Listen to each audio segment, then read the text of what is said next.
Ada sebuah komen yang membuat saya berpikir dari video dan tulisan beberapa hari yang lalu. Kalimatnya adalah, mengapa Anda menyerang pejabat yang tidak pernah menyerang Anda? Apa salahnya kerjasama dengan Tiongkok? Kenapa Anda sebut negara Tiongkok dengan tambahan komunis? Dan kalimat berikutnya dia menceramai saya akan ketidakfairan saya menyerang pejabat tersebut yang terbukti membantu ekonomi negara dengan membawa banyak investasi Tiongkok ke Indonesia. Oke, saya lupa bahwa di dalam pemrograman seseorang tokoh yang akan bermain di skala nasional jauh sebelum menjabat secara nasional, sejak tahun 2010-2011 sudah dibangun narasi tentang siapa calon Satria Piningit dengan jutaan informasi, dengan ribuan buzzer di seluruh sosial media. Lalu saya lupa juga bahwa mindset penduduk hingga saat ini sudah menjadi sebuah image mulia pada sang Piningit. Jadi ada jutaan manusia yang kalau saya mengkritik beberapa pejabat seakan mengkritik pemimpinnya yang orang mulia tersebut, dan ini tidak boleh. Mereka marah ke saya. Wah, salah. Saya salah. Salah karena tidak menjelaskan dengan rinci maksud saya, dan saya kan tidak pernah mengkritik orang yang Anda muliakan tersebut selama ini. Sudah 6 tahun, saya paham banget kok isi kepala mayoritas akan kemuliaan sang Piningit. Paham sekali. Kembali ke kritik ke pribadi saya. Bagi saya ini kritikan membangun. Saya mah gak baperan. Namun, saya akhirnya menyadari satu hal, bahwa video cara cerdas bernegara yang baru kira-kira 430-an video tersebut, di mana kita menyusun diurut secara satu persatu sejak awal, yaitu 1,5 tahun yang lalu, untuk selama 3 tahun akan mengajari banyak sahabat bagaimana cara bernegara. Dengan insya Allah 1000 video ini tidak boleh ada lompatan, karena pasti hanya akan dapat ilmu sepotong. 1000 video ini dilihat harus secara utuh dan berurutan, di mana pelajaran bernegara, Pancasila, dan pelajaran sejarah di saat setelah reformasi selama 20 tahun ini jauh sekali pelajarannya dibanding zaman sebelumnya yang sangat patriotik dan nasionalis. Sekarang jadi globalis, oportunis, dan sangat soft terutama kepada negara lain. Kalau ke posisi pejabat, zaman dulu pejabat itu ikut Lemhanas baru memegang jabatan, alias kalau sudah dipanggil Lemhanas, beliau adalah calon menteri atau calon pejabat, di mana banyak yang ikut Lemhanas namun nantinya belum tentu jadi pejabat atau menteri. Namun 9 bulan membentuk wacana baru dalam pikiran mereka yang sangat bela negara. 9 bulan digodok pagi siang malam untuk memahami konstitusi, undang-undang 45, Pancasila, dan apa itu nation. Negara atau nation punya bentuk beda-beda, di mana mungkin di dunia saat ini 190 negara, semuanya unik dan berbeda. Kita tidak bisa samakan Indonesia dengan Malaysia misalnya, dengan Vietnam, dengan Tiongkok, dengan Hong Kong, semua berbeda. Beda sejarah terbentuknya sebuah negara, beda pengelolaannya, dan beda nation interest-nya. Karena itu, dalam 15 tahun terakhir, sering kaget-kaget karena banyak pejabat yang tidak paham isi Lemhanas, namun buat kebijakan yaitu bercirikan tidak pro rakyat. Malu rasanya melihat pejabat tidak paham bernegara tapi menjadi pejabat. Mentang-mentang misalnya mantan TNI, maaf nih ya, apa harus terus beliau itu dinyatakan paham bernegara? Belum tentu. Mentang-mentang lama jadi menteri lalu dia mengerti bernegara, ya nggak sesederhana itu.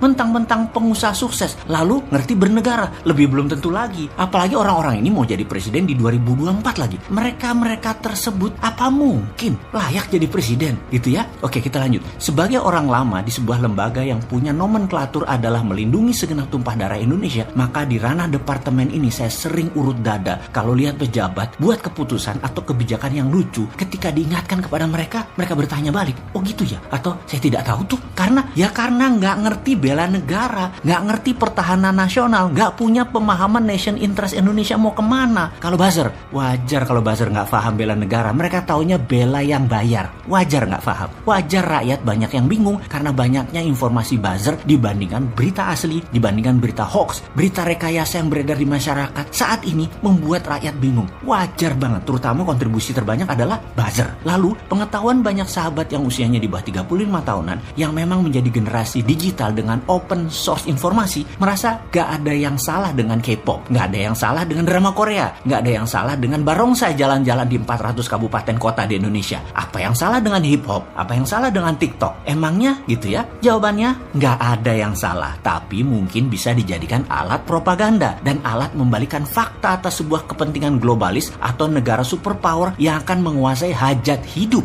dalam tanda petik. Karena sudah terbiasanya dengan informasi terbuka, maka ketika mengatakan ini bisa jadi ancaman, sering kita yang mendapat komentar balik. Lebay lu, terlalu patriotik lu, pejabat sekarang juga bela rakyat. Emangnya mereka nggak paham? Semua tidak salah, namun apapun itu harus untuk kepentingan rakyat. Dan kita bisa buktikan banyak kebijakan bernegara saat ini harus dipertanyakan bela negaranya. Di sini juga saya menyadari satu hal, ternyata video dan tulisan yang 430-an tersebut tidak diikuti secara urutan. Juga ketika kita mengambil contoh negara lain, yang difokuskan bukan contohnya tapi kasusnya. Misalnya begini, kita memilih Trump sebagai model orang yang patriotis. Nah, like and dislike muncul, yang dibahas Trumpnya, padahal Trump hanya contoh. Ini jadi bingung, mau ngajari pakai contoh tapi fokusnya malah di orangnya, bukan di kebijakannya. Padahal maksud contohnya itu adalah kebijakannya tadi. Namun kaum muda yang tidak senang dengan pelajaran ini, yang sangat memuja yang maha mulia tersebut, sering lompat mengambil kesimpulan di akhir. Ya, otak anak generasi digital memang begitu. Jadi bagaimana ya? Apa saya harus kasih contoh Upin Ipin?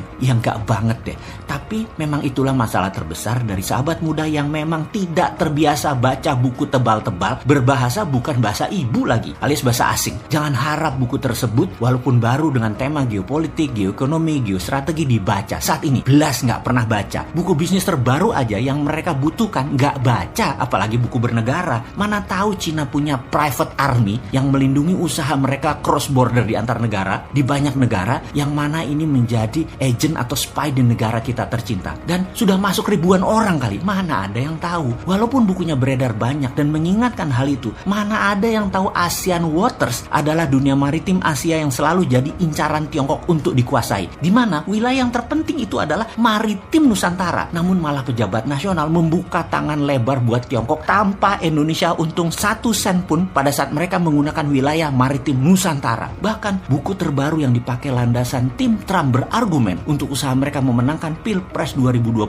ini boro-boro tahu dan dibaca. Buku yang selama 2 minggu ini menjadi teman di samping meja saya yang mengajari betapa nakalnya Trump, malah dianggap kita gak terima Trump kalah. Gitu banget ya mikirnya. Trump kalah, iya, tapi boleh dong dia fight. Kita membuat catatan yang penting tentang fightnya agar jadi contoh perjuangan patriotik lawan globalis tak akan pernah berakhir. Lalu dengan referensi 2 buku per bulan selama belasan tahun saya baca dan tim kita baca, diskusi, ikuti seminar, berbagai FGD kenegaraan, emangnya 1000 video yang akan dibuat tanpa referensi seperti otaknya para buzzer yang pembela pejabat? Yang enggak lah. Jadi singkat cerita, akan ada 1000 video tersebut adalah kontribusi populer cara cerdas bernegara agar sahabat milenial, terutama yang nanti Anda 2024 ke atas berkuasa, jangan lakukan seperti pejabat sebelum Anda. Sangat tidak punya nation interest dan strategi survival of the nation-nya sangat lemah. Anda sahabat pasti bukan pengejar rente atau ahli hutang. Anda pasti lebih baik buat kebijakannya nanti. Pasti pro rakyat, pasti pro sumber daya alam Indonesia dikelola putra bangsa Indonesia, bukan dikelola asing. Lalu mengenai cara sontoloyo yang sering bikin telinga panas, agak nyindir, agak nyinyir, nakal, ngeledek, itu hanya gaya bahasa cynical dan anger. Karena pakai bahasa santun sudah tahun 2009 nggak mempan. Mau itu mantan pejabat ataupun yang sekarang, nggak mempan santun itu. Lalu ya sudah sejak 2 tahun ini kita gunakan gaya bahasa baru, gaya sontoloyo, setengah jurus dewa mabok. Pakai sedikit sindiran, biar gerah, biar ngeh. Kalau tidak efektif juga, karena mungkin telinganya kesumpal cuan. Tetapi nggak apa-apa, yang penting sahabat muda bisa ambil pelajarannya. Bekal Anda jadi pejabat dan kelola negara ini di tahun 2024. Kalau Anda pemuda yang punya nyali.